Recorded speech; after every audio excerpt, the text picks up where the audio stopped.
Well, welcome and thank you for joining us today for this webinar. My name is Beatrice Dupuy and I'm the director of Circle. Also from Circle, I'm joined today by Kate Mackay, Associate Director, and Marisol Aguirre, Outreach Coordinator, and both will be monitoring this webinar behind the scenes. We'll get started in just a few minutes, but in the meantime, please check your sound and drop where from you're joining us today in the chat. Thank you. For those of you who are already familiar with Circle, we are one of 16 language resource centers funded under Title VI by the U.S. Department of Education, and Circle is housed in the College of Humanities here at the University of Arizona. And our mission is to develop and provide quality instructional materials and professional learning opportunities to language educators that are grounded in research. For more information about what we do and the resources we offer, you can visit the two links at the bottom of this slide. And on this map, you can see where all the LRCs are located in the United States.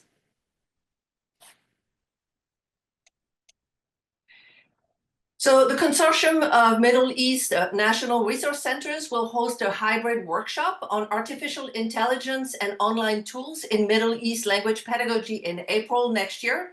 Please scan the QR code on this slide to access the CFP and submit a proposal by December 31st, 2024. The 4 Title VI centers here at the University of Arizona have been working together to host the 9th annual Globalizing the Community College Curricula Conference. It is an in-person event, and for more details, please scan the QR code or visit the link at the bottom of this slide.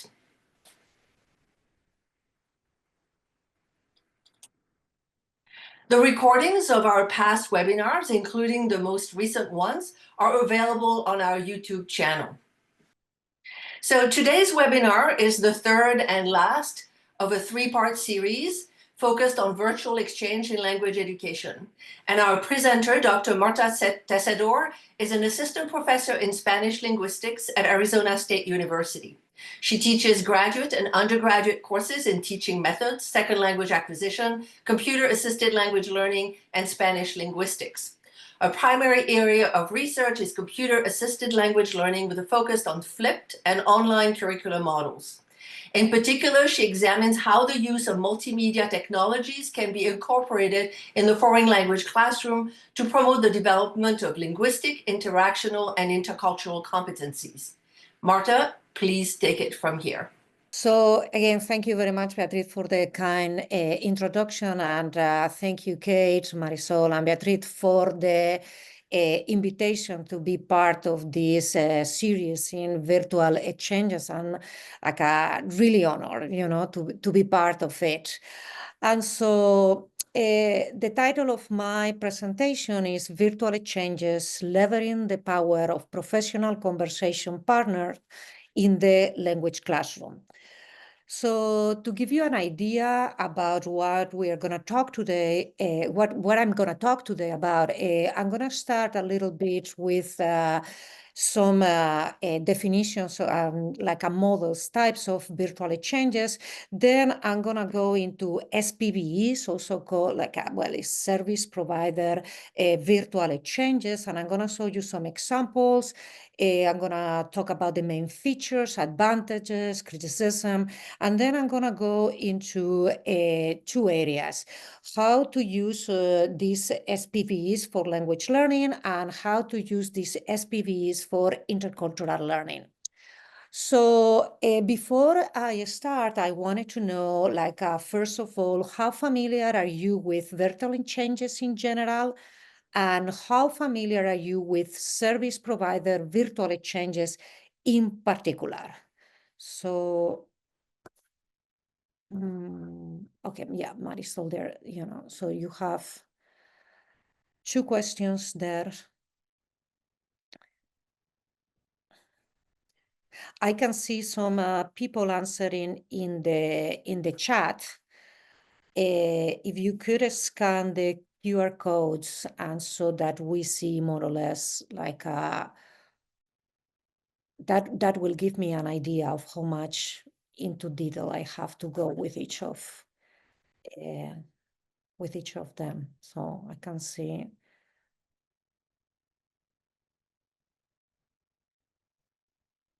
Okay, so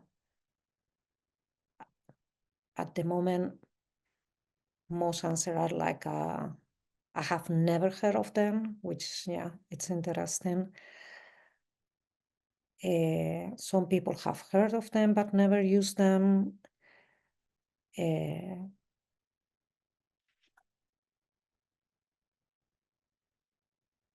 Okay, and what about virtual exchanges in general?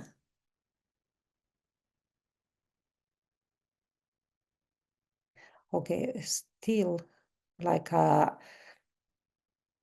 most people have never heard of them, of virtual exchanges in general. I'm sure that when, okay, so now we can see some more answers. I'm sure that when I give you some definitions, we will see a little, okay.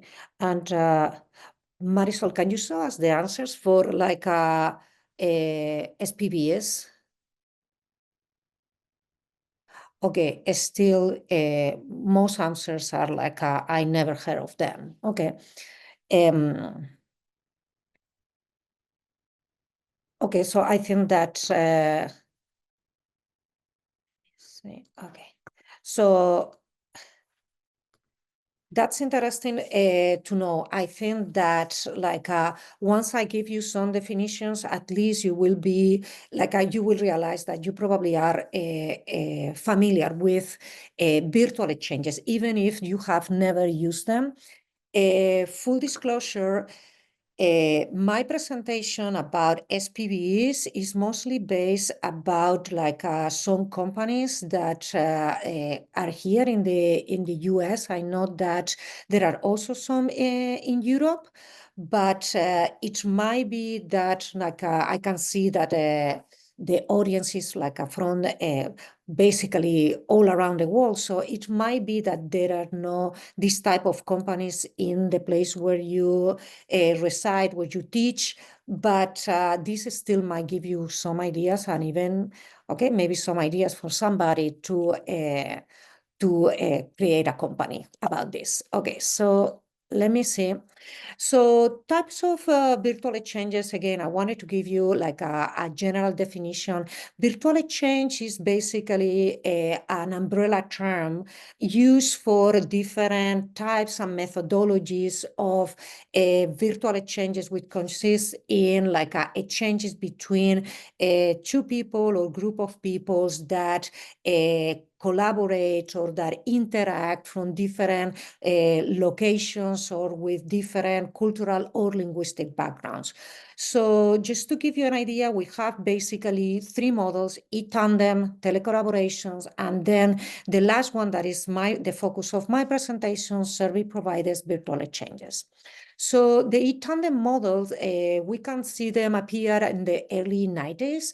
And basically they are heirs of like a traditional male-based pen pal initiative. These pen pal initiatives, they were not necessarily foreign language based, but they were incorporated in the foreign language curriculum to help people practice and to get to know people from different linguistic backgrounds and cultural backgrounds.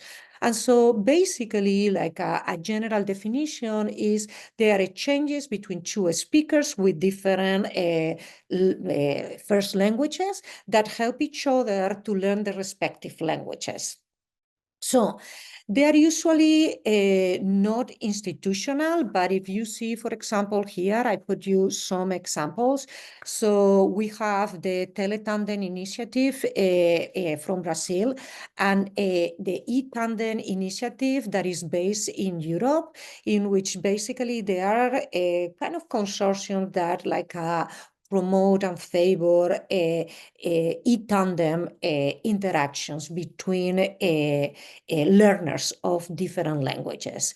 The main characteristics of e-tandems are like a reciprocity, learning autonomy, and focus on language learning. So what does this mean? So usually, like most people, what they want is like to learn another language. And for that, they contact with somebody, and they usually spend like half the time or like some of the messages, or initially, for example, like some letters in one language and in another language.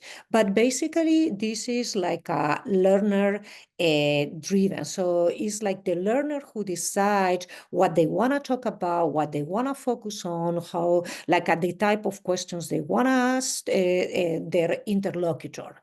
And the role of the native speaker basically is provide input and provide feedback, and they can be asynchronous or synchronous. So like the first ones, as I say, like they were related to email, but they can also be right now instant messages or audio chat, or they can be synchronous, like a text chat, audio or video chat.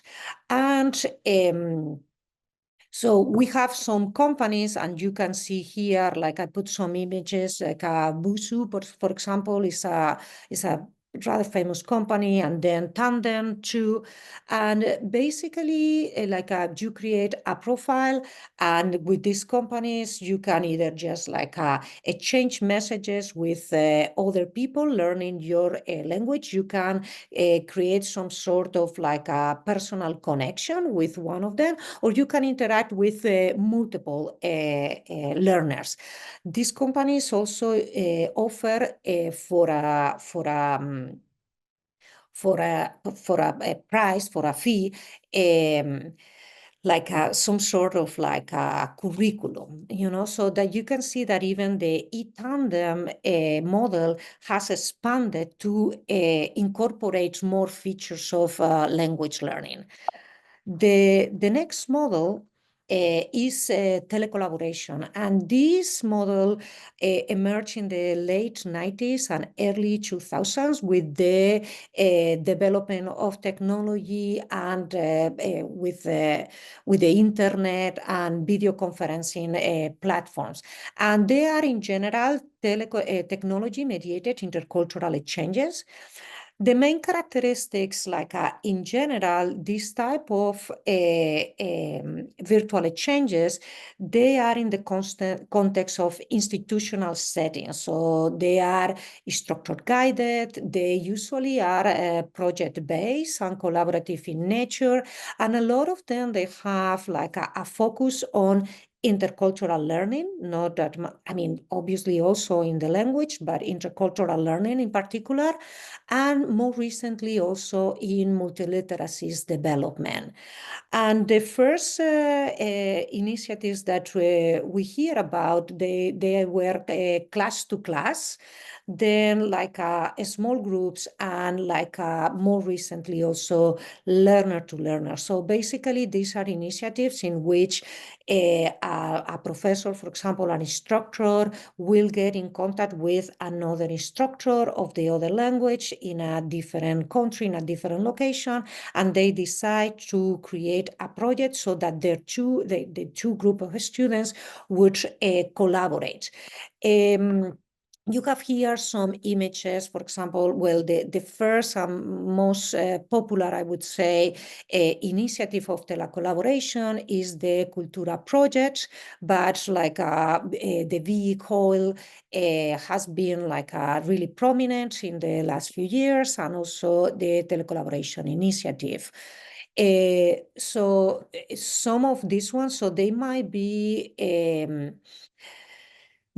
driven by the initiative of individual instructors, and we see that a lot of these reports in the literature, or they might be used like be using platforms like the vehicle, for example, to get in contact with like instructors in other locations and countries that are interested also in doing this type of projects in their classes.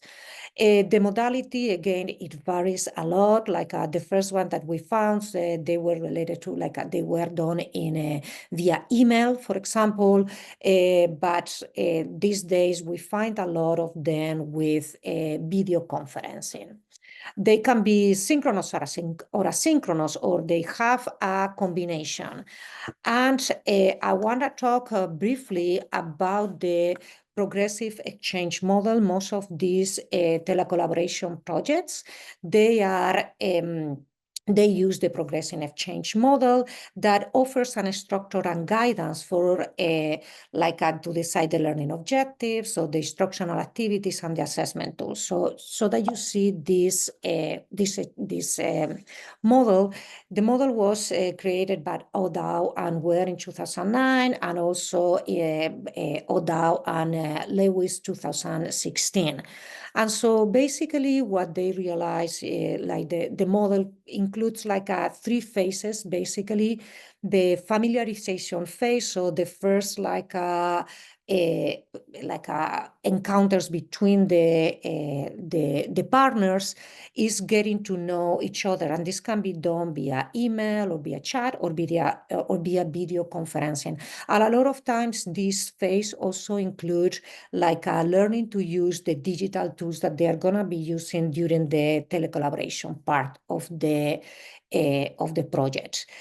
The second phase is comparing and analyzing cultures, and for them, a lot of the times, these type of projects include access to readings or to videos and talking about talking to their partner about these specific topics. And the last part is the collaboration part, that it includes creating a project together. It might be a website, a podcast, is something like a tangible product.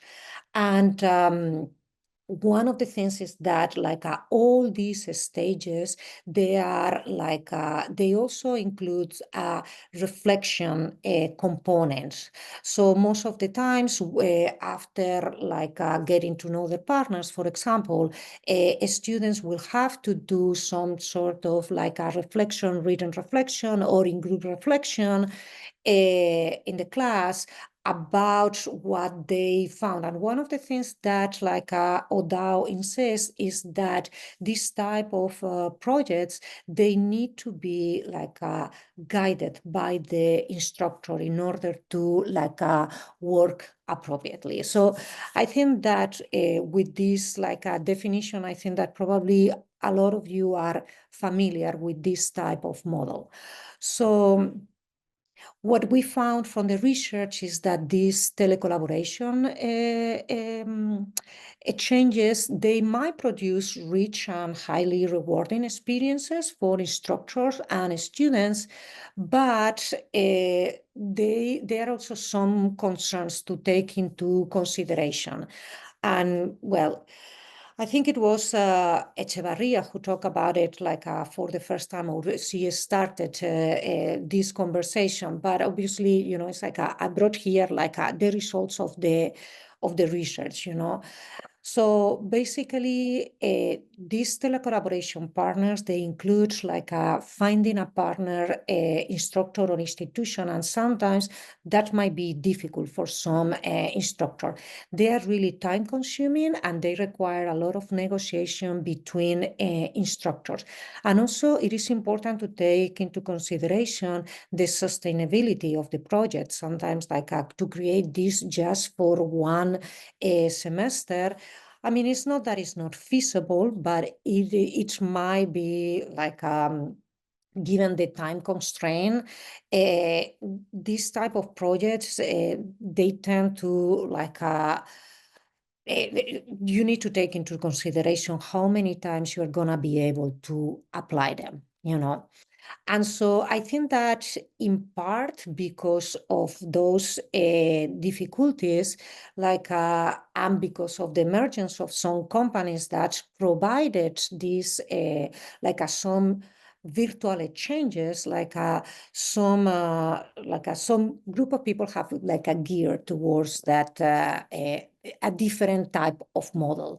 And these are SPVEs, also called a service provider virtual exchanges. This and this is gonna be the focus of my talk today. So this type, and you have here like the images of some of these companies. They emerge in the mid to late 2000s. For example, we have like Lingua Meeting, which I think is probably the first of these companies, like was founded in 2005 by Elena Casillas.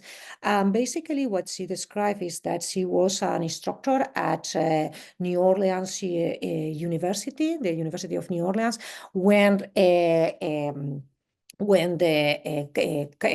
Hurricane Katrina. And so basically she said like, well, and then I didn't see my students again. And so a lot of the times people were trying to connect their students via Skype, and there were also some other platforms. But what they found is that like these platforms, I mean, Skype, for example, was not a reliable way of like having students to meet. And like a lot of the times the conversational partners were not reliable. And even we find some reports of like not finding safe conversational partners. So Elena Casillas, for example, founded Lingua Meeting in 2005 to try to overcome these like difficulties and to bring a service to people in similar situation. Then we have like Talk Abroad, for example, that was founded in 2010. Then we have Boomerang and Conversify. You know, these are, I would say, the main companies. So these are video-based virtual exchanges. They are supplied by a for-profit company. And these companies, they provide the platform, the interlocutor. Sometimes they provide even the curriculum. We will see some examples now. And then even assessment tools and access to the recordings of the sessions.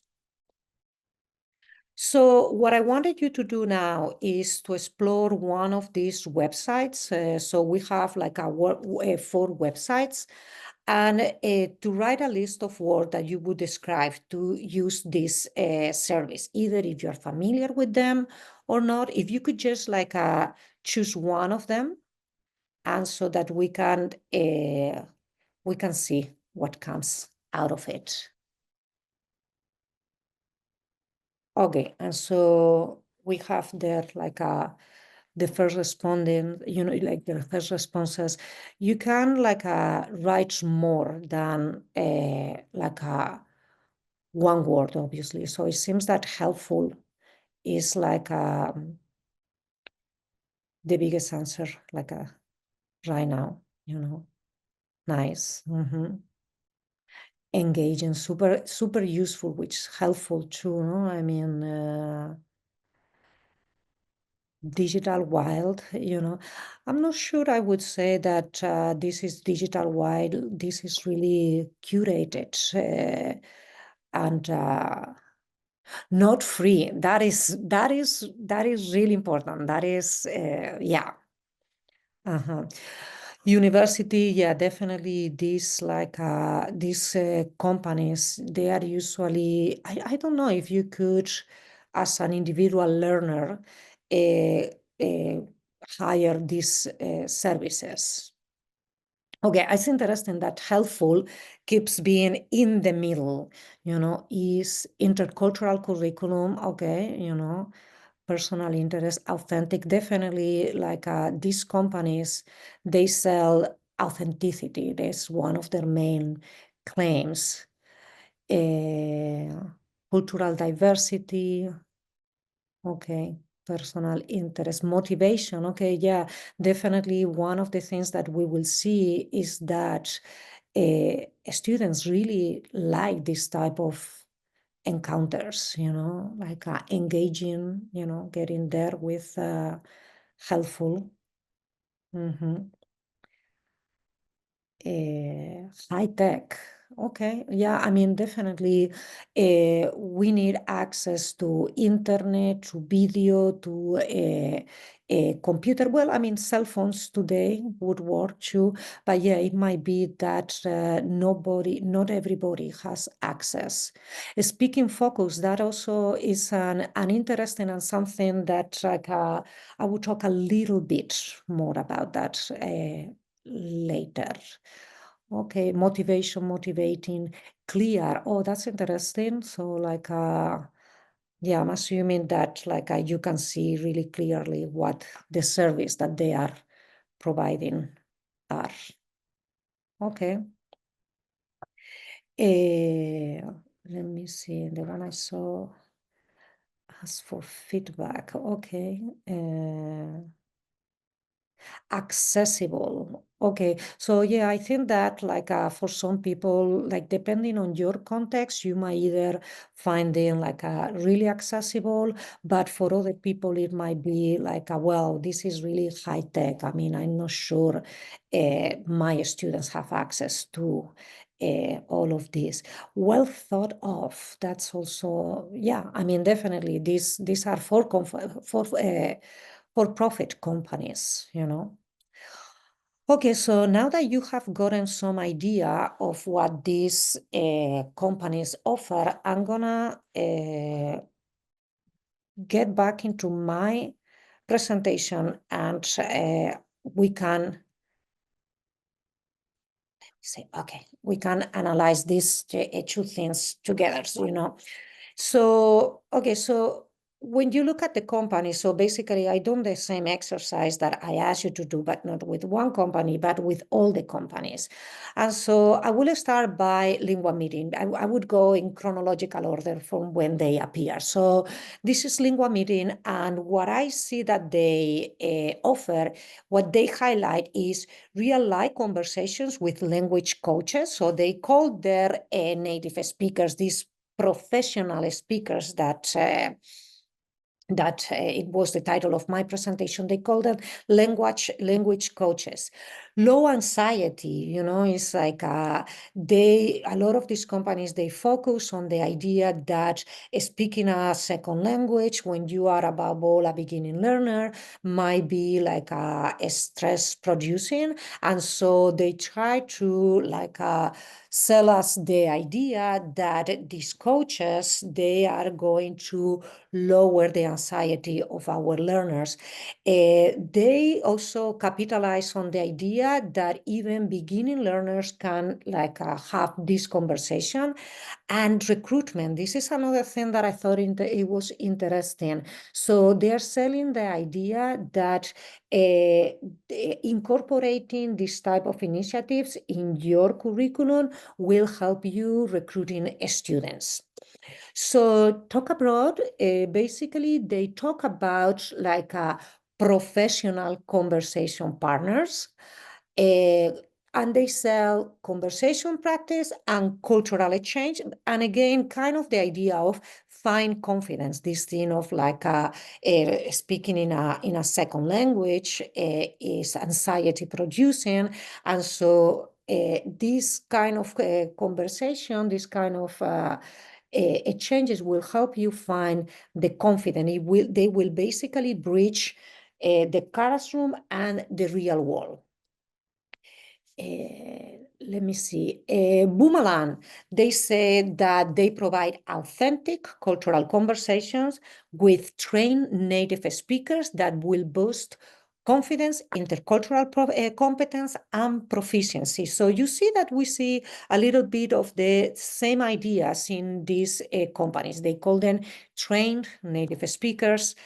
And then finally, Conversify, they offer native speaker peers. So here we see a little bit of a different approach. Basically, Conversify, and if you see in one of their links, they are trying to say like, okay, if you are studying a language, you can be one of our, you can practice with us, but we could also hire your services to speak to other people who are learning English, for example, if that's that's your native language. So the idea is that this would be like a more of a peer, somebody that is like a relatable to you. And then they offer authentic conversation. Conversation guides, which is something that I will talk about a little bit more. Most of them, they offer conversation guides, and they talk about being a language immersion on demand. And I think that this is something that most like virtual exchanges models, like a telecollaboration, for example, they capitalize on the idea that, okay, if you cannot go abroad, study abroad, or just like go abroad on your own, virtual exchanges provide the kind of like a substitute for a study abroad or language immersion, you know? And so we can see this company capitalizing in this idea. So what are the advantages, in my opinion, about this type of companies? Well, first of all, and this is always compared with e-tandem and telecollaboration with the other models, they do not require high levels of logistical and technical involvement on the part of the instructor. Okay, so with the telecollaboration, or not the e-tandem, because the e-tandem tends to be like autonomous, you know, the individual to the learner. But the telecollaboration model, it requires a lot of time commitment, negotiation that we saw. And here is like a hands-off. Hey, let us, you know, do this, and it's completely hands-off for you.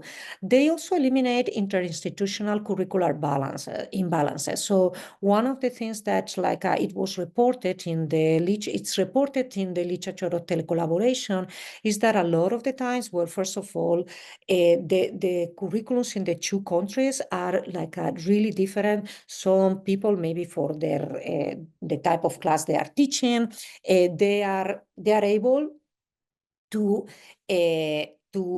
assign a lot of weight to these virtual exchanges, whereas for other people, it might be that they can only assign like a 5% of the whole overall course load. And another thing that was brought about is the fact of a language proficiency, above all with English speakers learning a different language. A lot of the times, their level at the university, it was not as high as what we saw university students in other countries. And so this created some sort of imbalance that make it difficult to complete these telecollaborative projects.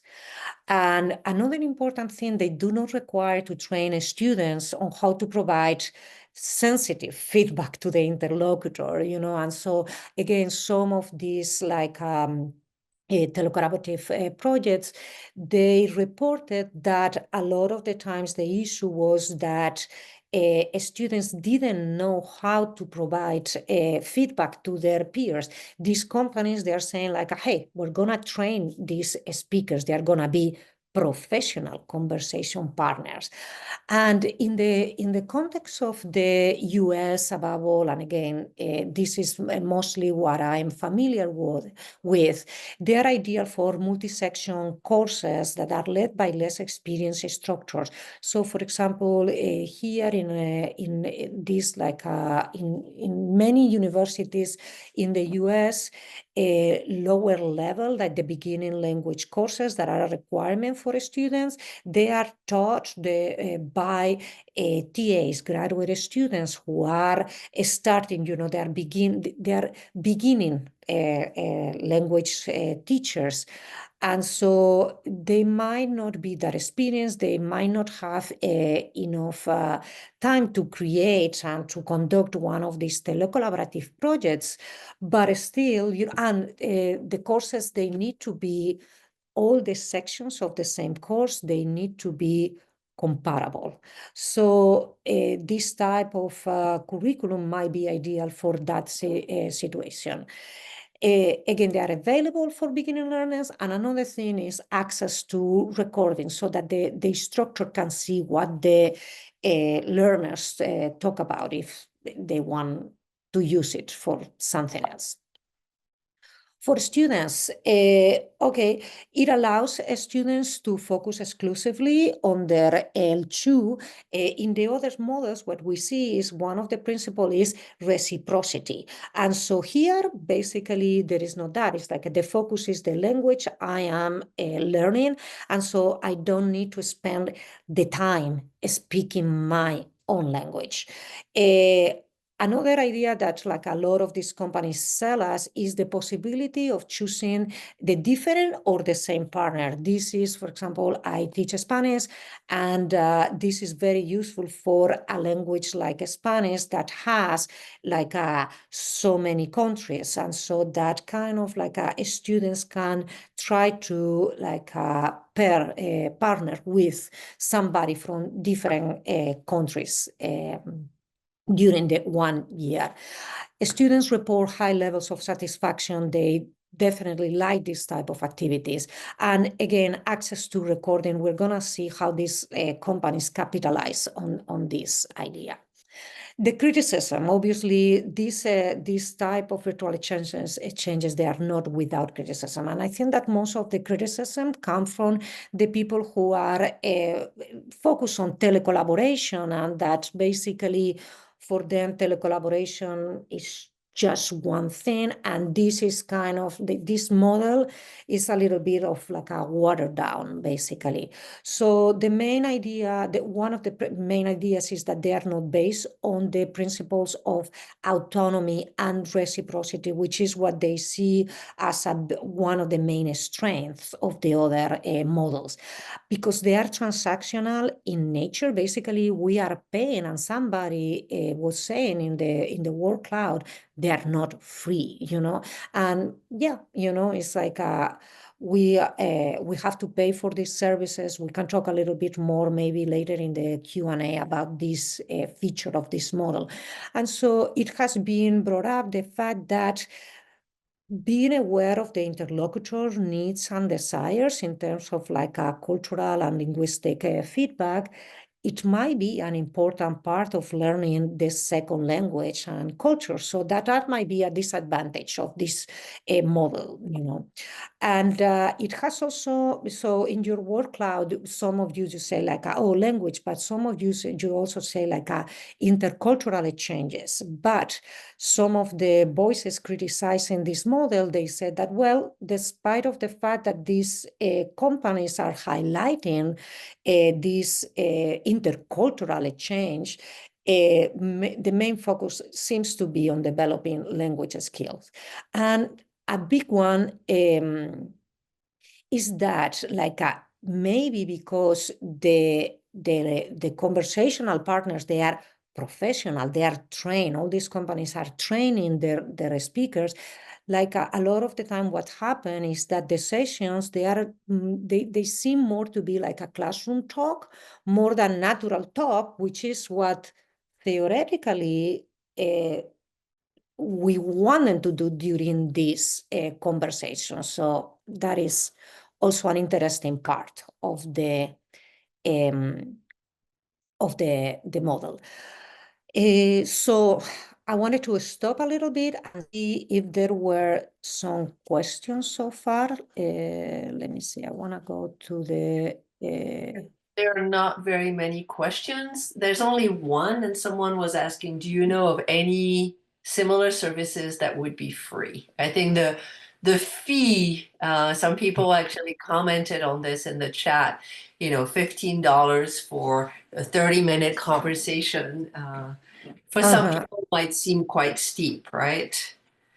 Yeah, and so I think that, for example, the problem is how you introduce this type of like how reliable can you be when you are not paying for the service, I would say two things with this, it's like we used to, for example, ask our students that when they enroll in a language course, they always needed to buy a dictionary and a grammar book.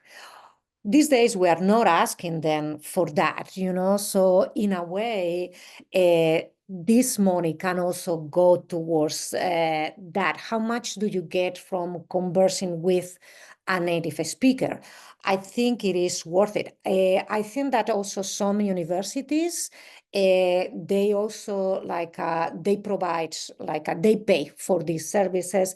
A lot of the times the companies are also paying for, it's not for it's like a for curriculum development initiative, so that if somebody wanted to try, if you click on there is something, I don't know if it's depending on the company, resources or talking to them, a lot of the times they allow you to try the service for free, one semester, and so that, obviously, eventually you're going to have to pay for the service, because at the same time, we can think that on the other end, we have people who are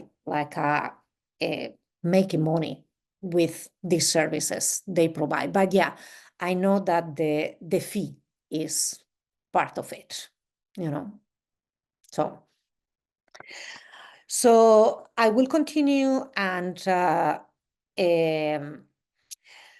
I wanted to talk now a little bit about, so what would you see is that these companies mainly, they either sell us this hey, this is, for example, LinguaMeet is saying language coaches. So this seems to indicate that this is more about language learning. Doesn't mean that there is no intercultural learning, but it's more about language learning. Whereas other companies, they are talking more about intercultural learning. So I wanted to talk about these two models, let's say, or uses. Why would you want to use these companies, So my next question is, if you have used these companies for language learning, so your main focus was language learning, what challenges have you had? Or if you have never used them, what challenges would you anticipate having if you wanted to use this for developing your students' language learning? Meeting curriculum standard, that's the first answer. Yeah, definitely that might be a concern. I would say that these companies are very good at working with your curriculum. It's the ones that have more of a language focus, for example, they would ask you, they have knowledge of the main textbooks in the market, and they already have sessions prepared for those units, for those curriculum. Students not being prepared enough in class to interact with native speakers. Again, for example, and that's why might help you decide what type of company you want, some of them, they are really focused on the lower level curriculum or on the beginning levels. Technological issues, yeah, I think that depending of where you are, that might be a big issue, and so availability, that one, not sure if I understand very well availability. It's I don't know if this person refers to the availability of the coaches. It's they provide a calendar, and students can log into a schedule their appointment, and they have I would say they definitely they have options. Financial issues, definitely, we have already discussed this. High prices, yeah, I think depending on the context, they might be they might be considered high prices for some people. How to measure that the talks really help? Okay, that's an interesting question, an interesting issue. And so definitely there is like some research about it. I will talk briefly about it, and then I will also provide like a list, a bibliography, so that you can go and see what the research tells us. The fact that this is not completely an authentic interaction. Yeah, and yeah, that's the thing. It's like, but at the same time, if we want a completely authentic interaction, we might have the issue of like not being able to, like students are really stressed about talking to somebody somebody they don't know in their second language, so a lot of these companies, what you see is that they sell these like a confidence, lower anxiety, things like that. Okay, what else do we have? I anticipate students reluctant to do it. However, it all depends on the topic. Interestingly, so the first time I worked with one of these exchanges, I think it was in 2010. And at that point, like a video conferencing, students here in the US were not that, they were not that familiar with virtual exchanges, with video conferencing. I would say that at that point, it was mostly foreigners living here that like they interact through video conferencing with their families and friends at home. So we got a lot of those, like they were really nervous. They didn't want to talk to somebody they didn't know. That was the first one. In the reflection papers, they told us, wow, I don't think that I can do it. But then I went and I did it. And 30 minutes, they were just really fast. And it was an amazing experience. So, internet connection issues, yeah, that might be depending on where you are. Schedules between the student and the teacher. Again, they provide like a lot of options. So that's, that usually is not an issue. Accent and diversity. Okay, we will talk about that now. Yeah, but I mean, at the same time, that is part of talking, they sell us this natural conversation, A good idea for students working independently, not suitable as a formal education tool. So, like we have this model, the e-tandem model is more for students working independently. Obviously, depending on your curriculum, I would say that like it's like there is a lot of people incorporating this in their curriculum, and it tends to work pretty well, I would say. There is no way for building natural friendships around the world. Yeah, definitely that might be an issue, although I have to say that I've seen people like, well, going back, maybe we would ask students to schedule between 4 and 6 conversations. They have a pool of speakers they can choose. Some of them, they feel like they want to try speakers from different countries. Some of them, they wanted to always talk to the same people. And when you hear their conversations, it's like not only about the topic they were supposed to discuss, but they were talking about their personal situation. Hey, last time you told me that you have Thanksgiving. How was your Thanksgiving dinner? What happened with your mother that you told me that she was not feeling really well? So I think that it was interesting. I mean, obviously, usually I don't have a record of that the partnership of the friendship goes beyond the curriculum. So definitely, yeah, this is a different type of interaction, So let's continue with the presentation. I think that these like challenges are like these concerns are they make total sense to me. Let me see if I can share my screen again. So let's see if we can talk about some of them, and some of them is like this is part of what this model is about. So I'm going to talk about with SPVEs for language learning. I'm going to talk about topics, guides, and instructional sequence, and these professional conversation partners. So as I mentioned before, a lot of these companies, they offer topics they can talk about, they offer guides and instructional sequence. I'm going to give you the example of Talk Abroad just because this is the company that have them accessible, but I work with several of these companies and they all have something similar, okay? And you have the link where I got this here at the lower part of the screen. So in this one, I decided family, and if you can see, like this is a 10 minutes conversation, and so the idea is that they are gonna introduce themselves, they are gonna find out about what a typical family looks like in your partner's country, you know, so they have here some questions, and then the last 10 minutes, they are gonna ask and share about how the idea of family has changed and what are some similarities and differences between their countries.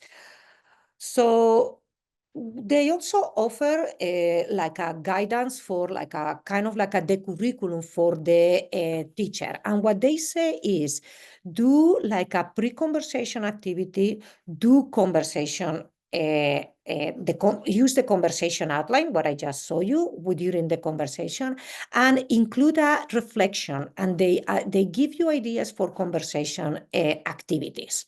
So this is what their pre-conversation activities look like. And I'm just going to highlight some of these for language learning. Okay, so let's see. So the first thing that I see here is that the first thing that they are asking the student is to review the vocabulary and learn at least 10 new words. So the idea is that they're going to work in their vocabulary. And then here, what you see when they are planning is like they are asked to write several questions, 10 questions. So I would say this is like working on grammatical structures before the conversation.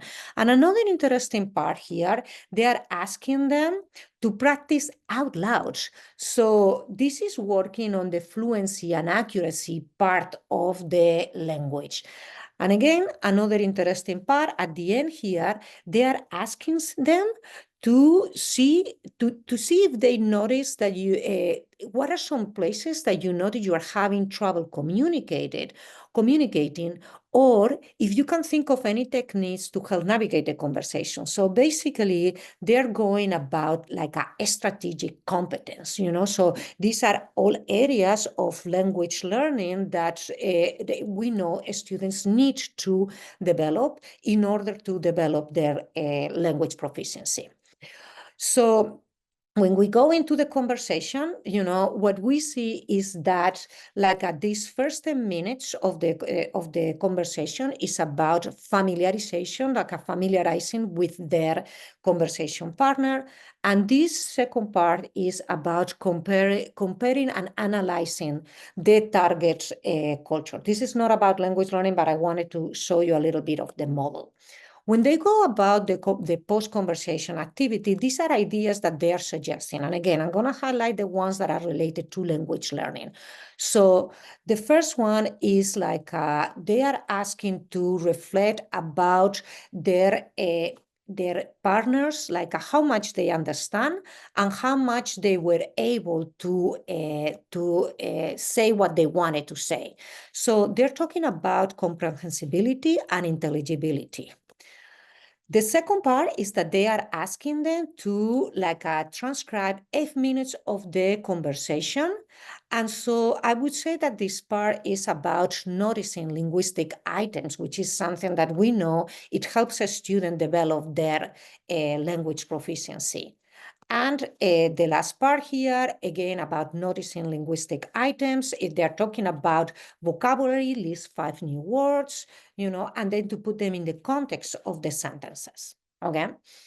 So for the professional conversation partner, and ideally some of these comments will, you know, like I will let you know about some of the concerns that you have before, you know. So these conversational partners, they are trained to be friendly, patient, encouraging.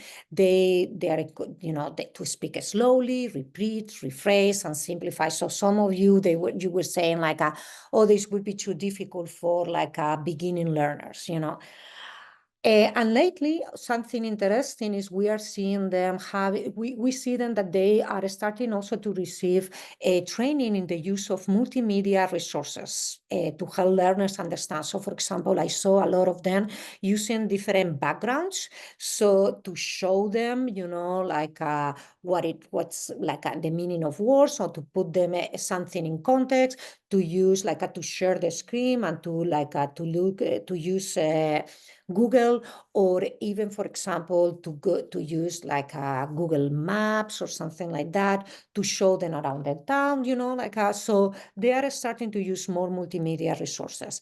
So some recommendations from the literature. Some of these are from my own research. Some of them are from like other people's research. So one of the things that they say is that these coaches, they tend to be so trained for like for all these aspects about that they kind of forget to do follow-up questions, and that like have an impact on the like authenticity that they try to sell us, Another recommendation is that these conversation partners, that they should abandon negotiation when basically we can see that the learner cannot like understand.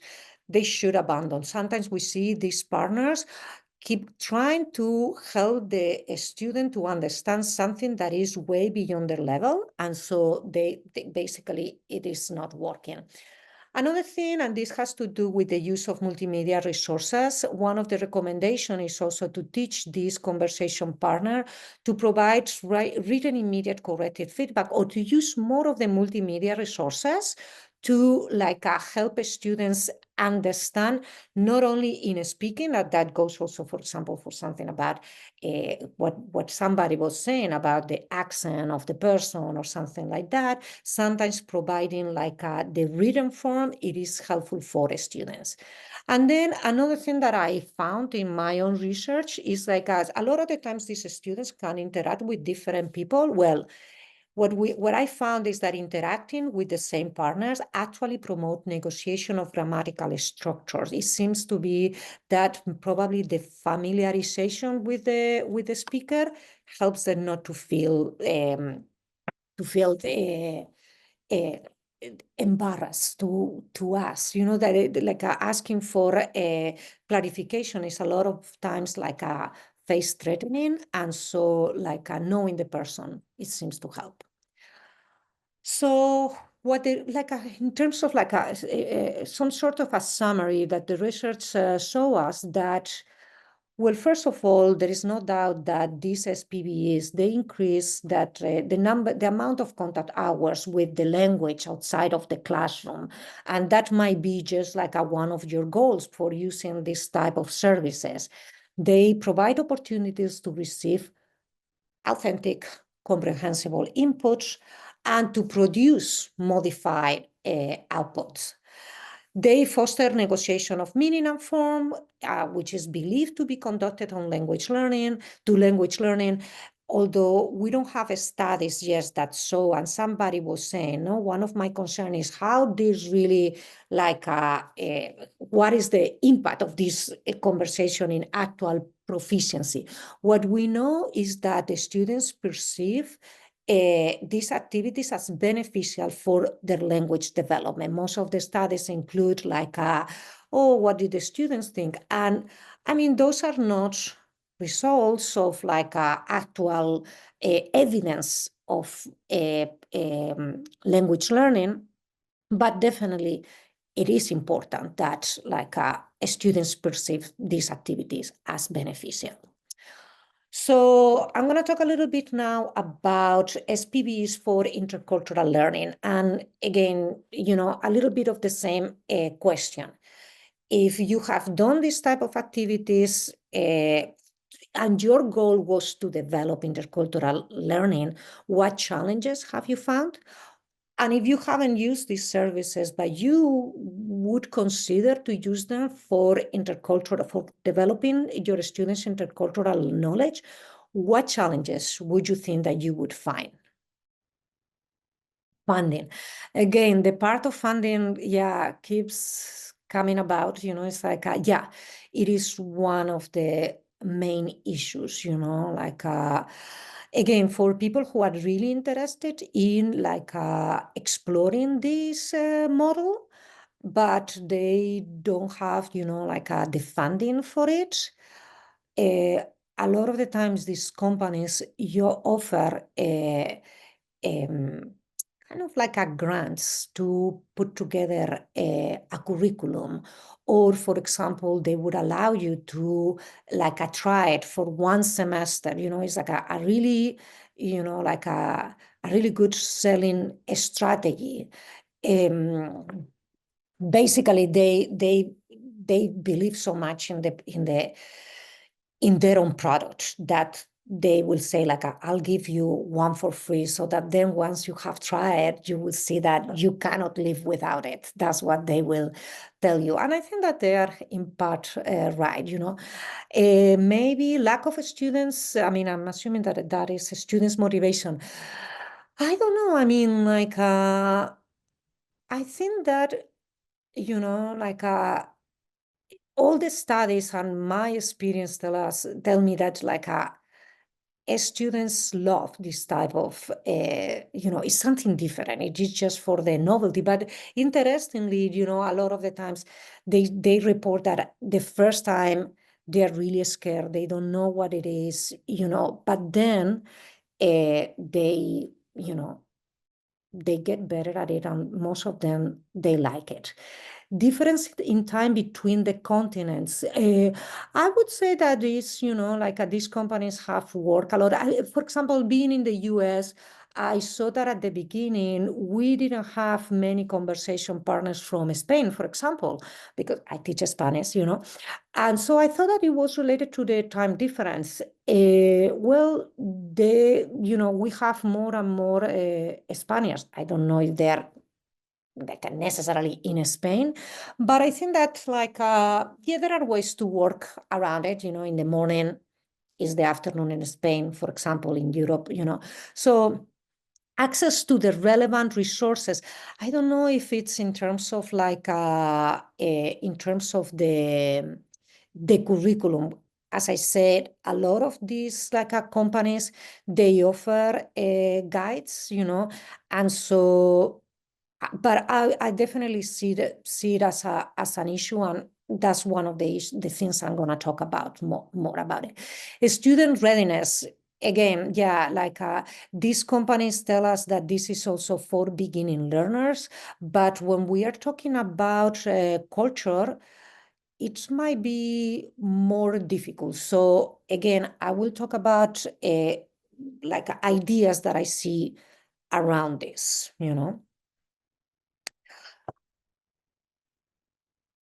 Okay, so if there are no more answers for now, I will keep going,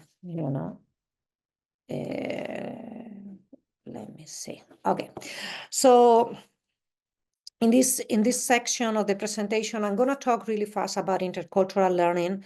I'm going to analyze again their instructional sequence, and then I'm going to talk about those affordances and challenges of this type of model to promote intercultural learning. So I'm not going to go into intercultural competence, but just so that you see, if you're not very familiar, most of the in foreign language education, most of the models, or most of the curriculums, they follow Byron's model of intercultural communicative competence that has those 5 components. First, an attitude of openness, he said, about the interlocutor and about the foreign language. Obviously, in order to develop intercultural competence, we need to have knowledge about that culture. We need to have the skills to interpret and to relate to the cultural products and the speakers, the skills to discover and interact with the target culture and its speakers. And we need to develop critical cultural awareness, which is one of the main issues. In the United States, like the curriculum is like usually based in actual 5 C's, and I think that this is going to be really important for us, so those 5 C's are communication, cultures, communities, comparisons, and connections. And so let's look at the sequence, at the instructional sequence at the family again, and see what is, how is that these type of guides that they offer, they can help us develop this intercultural learning. So again, what we see, for example, at the beginning in the familiarization stage, what I see or what this sounds to me is like the attitude component of Byron. It's like the idea that in this stage you want to develop like the learner desire to get to know the other person and their culture. And in the last 20 minutes of a 30-minute conversation, there you can see, well, a focus on knowledge. Well, you have to find out about what's going on in this other culture. And if you see, there is this at the end, they say, compare and contrast your answers to this question, so like there is this focus on comparison that sounds to me a lot like actual models. And I don't know, I mean, it is not clear, but it could be something, the idea of let's develop this critical analysis in this phase. When we look at the pre-conversation activities, what we see is that they have to ask for 3 questions, like 10 questions, sorry. And so this sounds to me like, well, they have to first research about the country. So it's about knowledge and about attitude, like this idea of like the desire to learn about the other culture, and skills, these skills to find knowledge and to be able to interpret that knowledge. But then again, one of the things that we see is in this pre-plan, it says, write at least 10 questions you can ask your conversation partner about the norms in their country, region, and how they compare to where you live. And so there is this focus about the comparison that you will see, I find problematic, to say the least. And finally, in the consideration part, again, remember this part is asking them to see if they can notice somewhere where they're having trouble communicating and what can they do to navigate those conversations. So it seems that it's related to these skills of relating with the culture, the target culture and the speakers. In the post-conversation activities, well, so again, they are asking them about like how much of their partner's speech they understand and how much they were able to communicate what they wanted. So this seems to be related to the skills part of the framework, of Iron's framework. List 3 interesting things that you learn about your conversation partner. So it seems that this is related to knowledge, but also attitude, this desire to learn about their partner. Then here it says, what sort of cultural inferences or comparisons? And again, we hear this comparison and then again comparison. So it seems that the inference part might be related to critical cultural awareness, the idea of like develop this part, but it is done through comparisons. Okay, and I'll talk about it. And then if there is something that you notice, or how you can prepare for the next conversation, again, let's work on these skills, So the research on SPVEs, they show us that this kind of conversation, they provide opportunities for intercultural learning, but they can also promote a stereotype and ethnocentric perspectives. And I think that here, Bennett's model is like a really useful. Bennett created this model to study how people experience difference. And basically, he established 6 stages. 3 of them are considered ethnocentric stages, and 3 of them are considered ethno-relative stages. So when somebody, and the idea is that the ending point is integration. So, but look at those: denial, defense, and minimization. In the denial axis, in the denial stage, the learner basically denies any type of difference, kind of saying like, well, we are all the same, and then the difference I observe are basically cosmetic differences. In the defense stage, basically, the learners basically has a defensive attitude towards their culture, Basically, is try to say like, well, yeah, we see difference, and it seems that my culture is like a better, And in the minimization, again, so it's kind of like we go back. It's not denial, but we can we tend to minimize these differences. I want to show you something about my own research, and these are just some quotes of what I use a model for this research, a model really similar to what they are these companies are suggesting. And I think that, yeah, when we analyze the model, we can definitely see how this, what they are asking, it relates to Byron's model. And the idea is that we should be able to develop this knowledge, attitude, the skills to interact and to, and to learn about this culture, and the critical awareness. But these are what I found in the reflection. So, for example, in here, this person say, we talk predominantly about our interests, education, and sports. I think that the most significant thing to surprise me about the conversation and cultural differences was just how similar everything seemed to be. So what you see here is somebody in the denial stage, like a difference, cultural difference doesn't exist. Another one, they were talking about college life, and they say it's extremely different, which was cool for me to hear. But then this person goes into the kind of the message that she got is, college is definitely more of an American thing, is what I learned from being exposed to different cultures.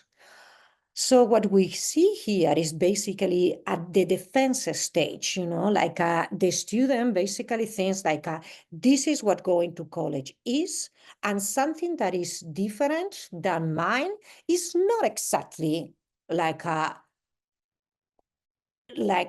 what I would consider a college life, because college life is an American thing. This is my property, let's say.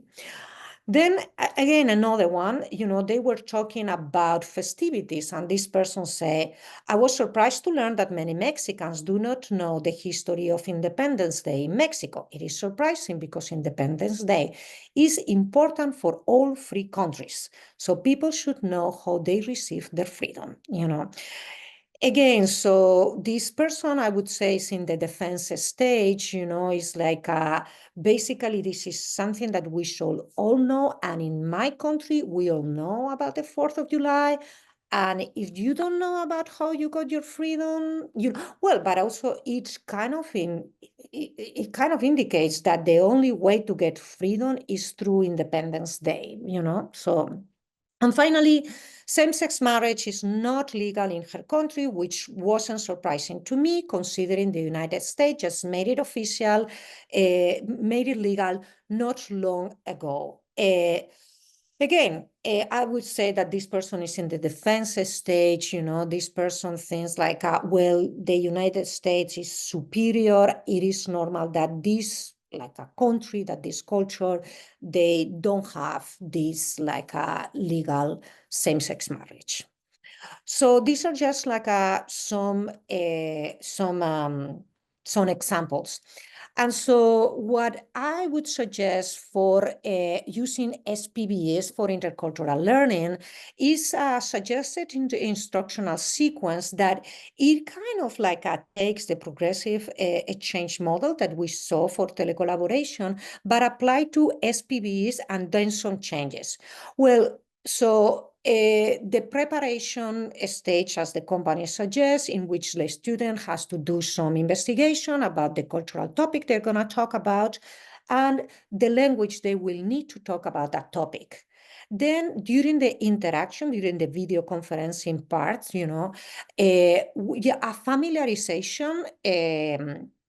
familiarization stage in which they get to know their partner and a cultural discussion. But I would leave the focus on the comparison. I will leave it out of the focus of the conversation, because one of the things that Bennett showed us is that at the beginning levels, comparisons, basically, they tend to have the results that I have in my own research. Students tend to fall into comparison, into like a they versus us kind of like a view of the world, and the idea that our culture is superior to the other person culture. And in the reflection, this model that they propose, it contains an individual reflection, and definitely I think that that is good.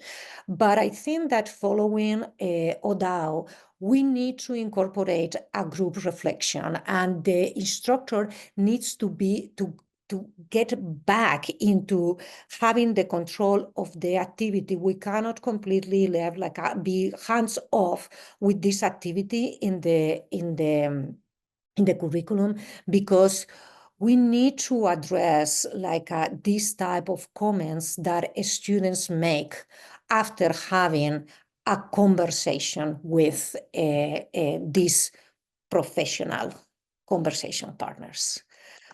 And I think that this is all I have on my part. So if we have Yes, time. we do have some questions. Mm-hmm. Someone is asking in SPV, are the tutor about the same age as the students? Mm-hmm. Okay, so a lot of companies, they will tell you that, for example, I think that we saw Conversify, they say, they talk about conversation peers. So this kind of indicates that they are the same age. I think that even though people think that maybe somebody with the same age is going to be better, one of the things that I found in my own research is that some of these companies, they offer a variety of partners, and actually a lot of my participants, they wanted to talk to older women because they found that they were more motherly, that they were going to be more and at least for the first conversations, they really like the idea that somebody was going to be more gentle to them. Then some of them, they chose, a lot of the times, above all for the intercultural, the focus on intercultural learning, they have description of the people, of the partners, and they are I remember somebody choosing a chef, somebody who was a chef from Honduras, I think it was, and so they have to talk about food, and they were like, okay, I'm gonna choose the chef because probably this person will know more about that. So I would say that there is a variety, and that you would be surprised that students don't necessarily want to talk to somebody their same age. A lot of times they're looking for other characteristics. Thank you. Someone is asking, will the trained native speakers follow what the students have learned in class? So I think maybe, are they matching their level, or are they aware of the curriculum, something like that?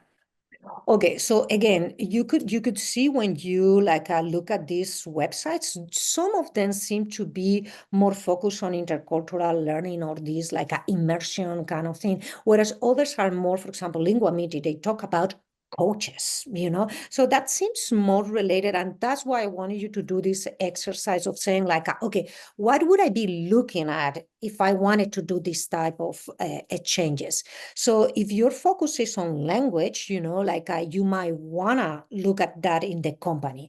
So most of them, for example, as I say, is like they are aware of the curriculum, of the textbooks that we are all using, and you will be able to communicate. They have some sort of coordinators, and they will say like, oh, this is the book you're using, and they will be aware and they will follow up. And then you can give them instructions, and you can say like, hey, I want them that like you tell them what is your like a calendar, and you say like, here is where I'm gonna put my conversation with the coaches. So by this time they will know all of this and they will accommodate. So yeah, a lot of the times they really follow the curriculum, and you can use these activities from like a true beginner level,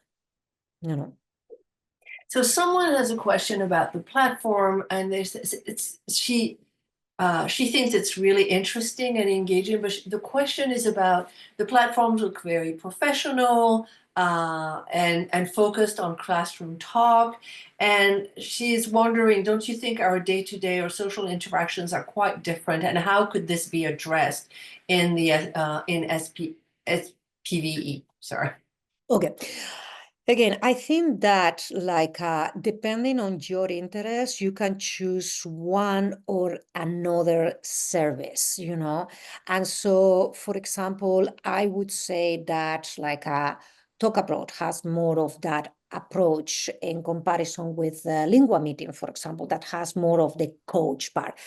Again, I think that I don't think that there is an issue. It's just like a need to recognize this, like this characteristic, like these speakers are trained, and that's why we call them professional. And that's why they call them professional conversational speakers, because basically it's like they are trained to speak slowly.